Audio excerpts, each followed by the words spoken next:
Proud for colonists said some leaders and businessmen disguised as Mohawk Indians went to Punson's Dock to board the ships that were loaded with tea.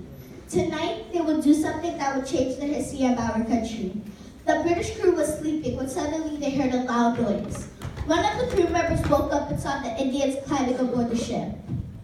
Wake up, wake up. The Indians are aboard the ship. They are stealing the tea. Come on, we're being tired. I'm telling you, Indians are here. Indians! Let's stop them! Get out of the teapot and into the sea. I hate this tea. When you put it back to the ship. We're supposed to know where. Let's hurry up. Just if you remember, we're not dancing anything else. Stop it! On behalf of the king, you are under arrest.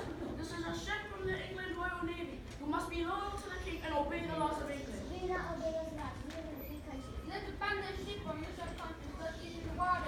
Attack!